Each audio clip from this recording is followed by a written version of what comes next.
ಸ್ನೇಹಿತರೆ, ಭಾರತದ ಧಾರ್ಮಿಕ ಇತಿಹಾಸದಲ್ಲಿ ಕೆಲವು ಮಹಾತ್ಮರು ಕಾಲಾತೀತರಾಗಿದ್ದಾರೆ. ಅವರ ಜೀವನ ಕೇವಲ ಒಂದು ಜನ್ಮಕ್ಕೆ ಸೀಮಿತವಾಗದೆ ಅನೇಕ ಅವತಾರಗಳ ಮೂಲಕ ಮಾನವ ಕೋಟಿಗೆ ದಾರಿ ತೋರಿಸಿದೆ. ಅಂತಹ ಮಹಾನ್ ಯತೀಂದ್ರರಲ್ಲಿ ಶ್ರೀ ಗುರು ರಾಘವೇಂದ್ರ ಸ್ವಾಮಿಗಳು ಅಗ್ರಗಣ್ಯರು. ಭಕ್ತರ ನಂಬಿಕೆಯಂತೆ ರಾಯರು ಒಬ್ಬ ಸಾಮಾನ್ಯ ಸಂತನಲ್ಲ, ಅವರ ಪೂರ್ವ ಜನ್ಮಗಳ ಮಹಾಭಕ್ತಿಯ ಫಲವಾಗಿ ಈ ಜನ್ಮದಲ್ಲಿ ಗುರು ರಾಯರಾಗಿ ಅವತರಿಸಿದ್ದಾರೆ. ಬನ್ನಿ, ನಾವಿವಾಗ ರಾಯರ ಹಿಂದಿನ ಅವತಾರಗಳ ಬಗ್ಗೆ ಚರ್ಚಿಸೋಣ. ರಾಯರ ಮೊದಲ ಅವತಾರ ಪ್ರಹ್ಲಾದ ಅವತಾರ. ಅಚಲ ಭಕ್ತಿಯ ಸಂಕೇತ ಈ ಅವತಾರ. ರಾಯರ ಮೊದಲ ಮತ್ತು ಪ್ರಸಿದ್ಧ ಹಿಂದಿನ ಅವತಾರವೆಂದರೆ ಪ್ರಹ್ಲಾದ ಅವತಾರ. ಅರಸು ರಾಜ ಹಿರಣ್ಯಕಶಿಪುವಿನ ಪುತ್ರನಾಗಿ ಜನಿಸಿದ ಪ್ರಹ್ಲಾದನು ಬಾಲ್ಯದಲ್ಲಿಯೇ ವಿಷ್ಣು ಭಕ್ತನಾಗಿದ್ದನು. ತಂದೆ ತನ್ನನ್ನು ದೇವರಂತೆ ಪೂಜಿಸಬೇಕೆಂದು ಬಲವಂತ ಮಾಡಿದರೂ ಪ್ರಹ್ಲಾದನ ಮನಸ್ಸು ಮಾತ್ರ ನಾರಾಯಣನಲ್ಲಿ ಲೀನವಾಗಿತ್ತು. ಗುರುಕುಲದಲ್ಲಿದ್ದಾಗಲೂ ಪ್ರಹ್ಲಾದನು ತನ್ನ ಸಹಪಾಠಿಗಳಿಗೆ ನಾರಾಯಣನೇ ಸರ್ವಸ್ವ ಎಂದು ಬೋಧಿಸುತ್ತಿದ್ದ. ಇದರಿಂದ ಕ್ರುದ್ಧನಾದ ಹಿರಣ್ಯಕಶಿಪು ಮಗನನ್ನು ಅನೇಕ ರೀತಿಯಲ್ಲಿ ಹಿಂಸಿಸಿದ. ಬೆಂಕಿಯಲ್ಲಿ ಹಾಕಿದ, ಪರ್ವತದಿಂದ ಕೆಳಗೆ ತಳ್ಳಿದ, ವಿಷ ನೀಡಿದ. ಆದರೆ ಪ್ರತಿಯೊಂದು ಸಂದರ್ಭದಲ್ಲೂ ವಿಷ್ಣು ಪ್ರಹ್ಲಾದನನ್ನು ರಕ್ಷಿಸಿದ. ಕೊನೆಗೆ ನರಸಿಂಹ ಅವತಾರದಿಂದ ಹಿರಣ್ಯಕಶಿಪುವನ್ನು ಸಂಹರಿಸಿದ ವಿಷ್ಣು ಪ್ರಹ್ಲಾದನ ಅಚಲ ಭಕ್ತಿಗೆ ಮೆಚ್ಚಿ ವರ ನೀಡಿದ. ಈ ಅವತಾರದಲ್ಲಿ ಪ್ರಹ್ಲಾದನು ಪಡೆದ ಶುದ್ಧ ಭಕ್ತಿ ಮುಂದಿನ ಜನ್ಮಗಳಲ್ಲಿ ಗುರು ರಾಯರ ಮಹಿಮೆಗೆ ಬೀಜವಾಯಿತು ಎಂದು ನಂಬಲಾಗಿದೆ.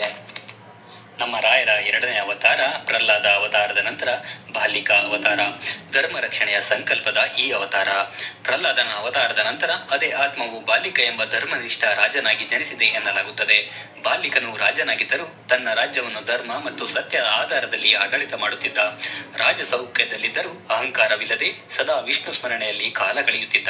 ಬಾಲಿಕನ ಕಾಲದಲ್ಲಿ ಧರ್ಮ ಕ್ಷೀಣಿಸುತ್ತಿತ್ತು, ಅಧರ್ಮಿಗಳ ಹಿಂಸೆ ಹೆಚ್ಚಾಗುತ್ತಿತ್ತು. ಆದರೆ ಬಾಲಿಕನು ಶಾಂತಿ, ಸಹನೆ ಮತ್ತು ನೀತಿಯ ಮೂಲಕ ಪ್ರಜೆಗಳನ್ನು ಕಾಪಾಡಿದ. ಅವನ ಜೀವನವು ರಾಜನಾಗಿದ್ದರೂ ಸನ್ಯಾಸಿಯಂತೆ ಬದುಕಬಹುದು ಎಂಬ ಸಂದೇಶ ನೀಡಿತು. ಈ ಅವತಾರದಲ್ಲಿ ಪಡೆದ ವೈರಾಗ್ಯ ಮತ್ತು ಧರ್ಮನಿಷ್ಠೆ ಮುಂದಿನ ಅವತಾರಗಳಲ್ಲಿ ಗುರು ರಾಯರ ತ್ಯಾಗಮಯ ಜೀವನಕ್ಕೆ ಮಾರ್ಗವಾಯಿತು. ಮುಂದಿನ ಅವತಾರ ವ್ಯಾಸರಾಜನ ಶಿಷ್ಯರಾಗಿ. ಜ್ಞಾನಪಥದ ಆರಂಭದಲ್ಲಿ ಕೆಲವು ಪರಂಪರೆಗಳ ಪ್ರಕಾರ ರಾಯರ ಆತ್ಮವು ಮಧ್ಯದಲ್ಲಿ ಒಬ್ಬ ಮಹಾಭಕ್ತ ಹಾಗೂ ವಿದ್ವಾಂಸನಾಗಿ ಜನಿಸಿ ದ್ವೈತ್ವ ಸಿದ್ಧಾಂತದ ಮಹಾನ್ಯತಿಗಳ ಸೇವೆ ಮಾಡಿದ ಎಂದು ಹೇಳಲಾಗುತ್ತದೆ. ವಿಶೇಷವಾಗಿ ಶ್ರೀ ವ್ಯಾಸರಾಜ ತೀರ್ಥರ ಪರಂಪರೆಯಲ್ಲಿ ಈ ಆತ್ಮ ಜ್ಞಾನ ಸಾಧನೆ ಮಾಡಿದುದು ಉಲ್ಲೇಖವಾಗುತ್ತದೆ. ಈ ಜನ್ಮದಲ್ಲಿ ವೇದ, ಉಪನಿಷತ್, ಪುರಾಣಗಳ ಅಧ್ಯಯನ, ಗುರು ಸೇವೆ ಮತ್ತು ತಪಸ್ಸು ಪ್ರಮುಖವಾಗಿತ್ತು. ಇದು ಮುಂದೆ ಗುರು ರಾಘವೇಂದ್ರ ಸ್ವಾಮಿಗಳಾಗಿ ಜನಿಸಿದಾಗ ಅವರ ಅಪ್ರತಿಮ ಪಾಂಡಿತ್ಯಕ್ಕೆ ನೆಲೆಯಾಯಿತು. ಕೊನೆಗೆ ಗುರು ರಾಘವೇಂದ್ರ ಸ್ವಾಮಿಗಳು ವೇಣುಗೋಪಾಲಾಚಾರ್ಯರ ಪುತ್ರರಾಗಿ ಜನನವಾಯಿತು.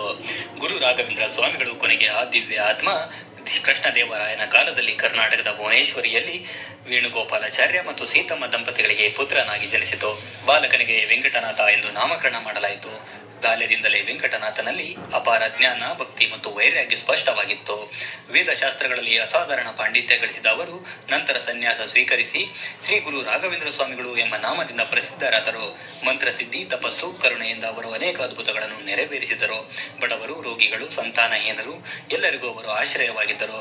ಕೊನೆಗೆ ಮಂತ್ರಾಲಯದಲ್ಲಿ ಜೀವ ಸಮಾಧಿ ಪ್ರವೇಶಿಸಿ ನಾನು ವೃಂದಾವನದಲ್ಲಿದ್ದರೂ ಸದಾ ಭಕ್ತರ ಜೊತೆ ಇರುತ್ತೇನೆಂದು ಅಭಯವಾಣಿ ನೀಡಿದರು. ಈ ಎಲ್ಲ ಅವತಾರಗಳ ಸಾರ ಏನೆಂದರೆ ಪ್ರಹ್ಲಾದನ ಅಚಲ ಭಕ್ತಿ, ಬಾಲಿಕನ ಧರ್ಮನಿಷ್ಠೆ, ಮಧ್ಯದ ಜನ್ಮಗಳ ಜ್ಞಾನ ಸಾಧನೆ ಮತ್ತು ಅಂತಿಮವಾಗಿ ಗುರು ರಾಘವೇಂದ್ರ ಸ್ವಾಮಿಗಳ ಕರುಣಾಮಯ ಜೀವನ. ಈ ಎಲ್ಲವೂ ಒಂದೇ ದಿವ್ಯ ಆತ್ಮದ ವಿವಿಧ ಹಂತಗಳೆಂದು ಭಕ್ತರು ನಂಬುತ್ತಾರೆ. ಇಂದಿಗೂ ಮಂತ್ರಾಲಯದ ವೃಂದಾವನದಲ್ಲಿ ರಾಯರು ಸಜೀವವಾಗಿದ್ದು ಶರಣಾದ ಭಕ್ತರನ್ನು ಕಾಪಾಡುತ್ತಾರೆ ಎಂಬ ನಂಬಿಕೆ ಅಚಲವಾಗಿದೆ. ರಾಯರು ಕೇಳಿದವರಿಗೆ ಮಾತ್ರವಲ್ಲ, ನಂಬಿದವರಿಗೆ ಅದ್ಭುತ ತೋರಿಸುತ್ತಾರೆ ಎಂಬ ಮಾತು ಇದಕ್ಕೆ ಸಾಕ್ಷಿ. ಎಲ್ಲರಿಗೂ ಒಳ್ಳೆಯದನ್ನು ಮಾಡಲಿ.